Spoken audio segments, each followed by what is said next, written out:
I'm L.R. Hay, but you can call me Lynn, and these are my books, Joseph's Boy and Jairus's Girl. And I've now got your questions, so let's see what you wanted to know. Robin, who is 5, asks, what pen do you use to write a book? I'll show you, Robin. It's this one here. It's a red pen. But first of all, I write it on the computer. So this is my laptop, and I've actually started writing here the very first chapter, the first 2 sentences of my 3rd book, just to show you. Write it all on the computer, and then I like to print it out. This is Joseph's Boy here in a rough first draft, and I scribble all over it with my red pen. So I circle round things and I draw arrows thinking, oh, that bit would be better over there. I can correct mistakes, or if I've changed my mind about something, I can alter it. If I get a new idea, I just find it really much easier and more creative to squiggle all over the paper, and then I transfer that back to the computer again. It's great to rewrite a story. You can always make it better, and you get more ideas the longer you work on it. Right, who is next? Let's see. Lucas would like to know what fictional place I would like to live and why. When I was about 8 or 9, I really wanted to go to school at Mallory Towers, but I think actually I probably wouldn't have liked it. All those adventure places where the famous 5 went, all the Swallows and Amazons. But I think really Narnia. I love the characters in Narnia, and I love the adventures that they had there, so it would have to be Narnia. Bobby, who is 10, asks, why are you so passionate about writing?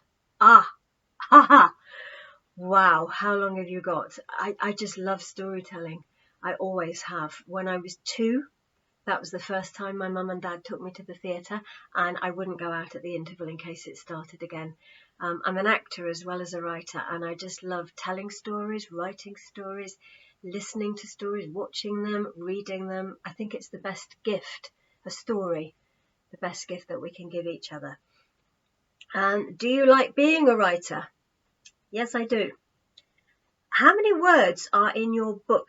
Well, I write for older children, so there's quite a lot of words actually. Joseph's Boy, that is, I think, 60,000 words. Jairus's Girl is slightly smaller, that's 47,000 words. Okay, what is your favourite word?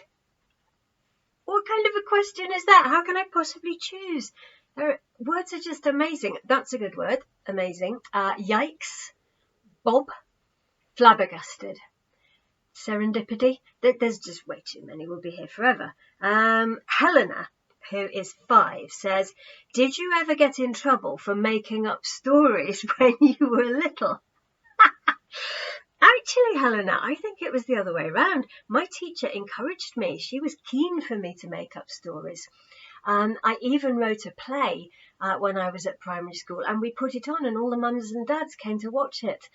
My teacher told my mother that I was going to be a writer when I didn't even know.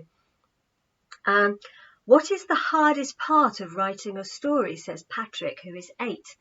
Characters, plot, wow words, complication, or getting the best idea? For me, I actually find the beginning really difficult. I usually have a really good idea of the shape of the story that I want to tell and where I want to land it and my characters, but knowing exactly how to start and to introduce my characters to my reader for the first time, that's actually quite difficult. I tell you something else, Patrick. You're obviously really into story writing craft, and that's very important. There's something that I really like to do before I start writing a story is work out what my character wants, because otherwise a story can be just then this happened, then this happened, then this happened.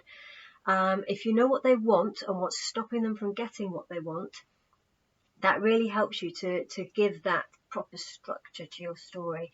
And what kicks it off, we call it the inciting incident or the call to action. Once you've got that, it makes it much, much easier. You know where you're going with your story. Charlotte, who is 12, says, are any of your ideas or characters from your own personal experience? How does your own life affect the way you write? I actually think that there's something of me in all of my characters, even when they're not very much like me. I think that I always try to find something in me that that sort of, I don't know, chimes with something in the character. That's really exciting when that happens. It can actually be quite moving, and you know that what you're writing is more truthful. Lucas, who is 9, says, how do you feel seeing someone else drawing or illustrating your story? What if what you saw in your head was different? You're absolutely right, that can happen. It's really odd the first time you see somebody else drawing your characters. But that happens every time somebody reads your story. They have their idea and it might be completely different from yours. So it's actually quite exciting. Brian McGuinness draws my cover illustrations, and I remember with Joseph's Boy something happened that what Brian drew actually changed what I did in the story.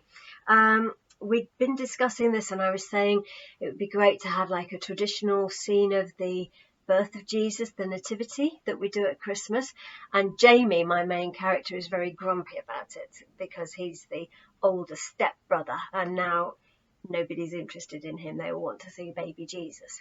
And I said to Brian, there could be some shepherds there.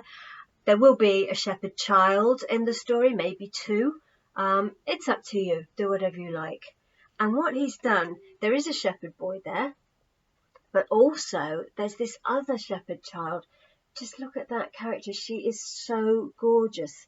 Even on Brian's very first sketch, which was just a pencil drawing, she was so cute. I thought, well, that makes my mind up. There's no way I'm going to lose that character. She's standing on one leg and she's got this huge lamb in her arms and she's kind of looking at baby Jesus like that.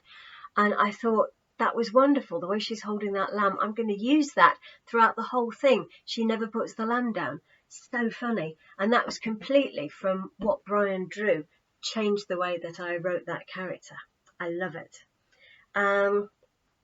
Pippa, who is 9, and Max is 11, say, do you feel as though you have characters in your mind that are just waiting for their story to be told? Oh, absolutely, I do. Yes, there are so many jostling for my attention, and I kind of mull them over and they kind of develop in my mind until it gets to the point where I just have to write them. I love that. Philip, who is 6.5, says, what is the most fun you have when writing your stories? I think it's being surprised by ideas. I like to have the shape of the story, as I said, but I don't work out the details because I like to be taken by surprise. And sometimes something really exciting or something really funny will pop into my mind and make me laugh. I love that. And then Evan, who is 6, says, what character would you most like to go on an adventure with? Well, there are so many characters in books, aren't there, that would be fantastic to go on an adventure with. But I think it would have to be Aslan. He's a great lion, and to be riding on his back like Lucy did, galloping right across Narnia with my hands holding onto his mane, and every time he jumps, it's like flying, and you can see all of Narnia going past you, and the wind in your hair. I would just love that. Well, whatever books you love and whatever characters you would like to go on an adventure with, I hope you really, really enjoy your reading.